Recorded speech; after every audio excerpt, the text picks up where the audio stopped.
It's time for you to B3 your way to destiny. What does that mean? Build it brick by brick. Brick by brick. Refuse to quit. You have the blueprint to where you want to go and what you want to create. It may not be built in a day, but you will get there brick by brick. Michelle Hoskins is one of my favorite overcoming entrepreneurs. In 1983, she was living in her mother's attic, going through a divorce with 3 children. But she used what was in her hands, and it was a 150-year-old family recipe. That's why she is known as the syrup queen.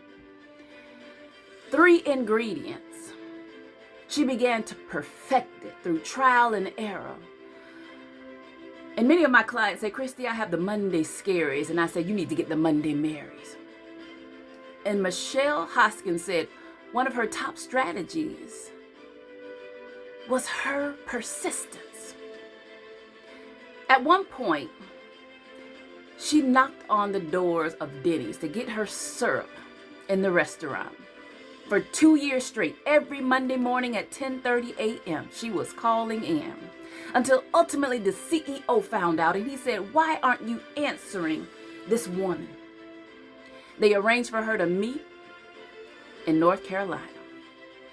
And from there, she obtained a $3 million contract. She was the first African American to be a supplier for Denny's.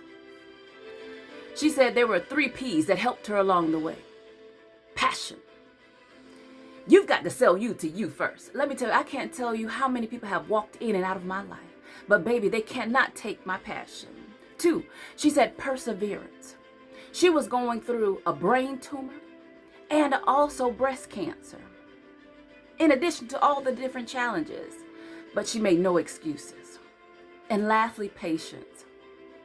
You build it brick by brick. That's why you B3 your way to destiny. You have the blueprint. All you have to do is execute. Day in and day out. How bad do you want it? A client came to me today and she said, I have these walls, but I want you to understand that where there are walls, there can also be windows. There can be doors. There can even be a chimney. There is a way out if you focus on breaking through and not breaking down. The hour is yours. The crown remembers the power. The question is, do you remember the power you hold? And it can be easy to forget in the midst of tests and trials and challenges and ups and downs and obstacles and odds. But I want you to know you can stack them all in your favor. Sell you to you first.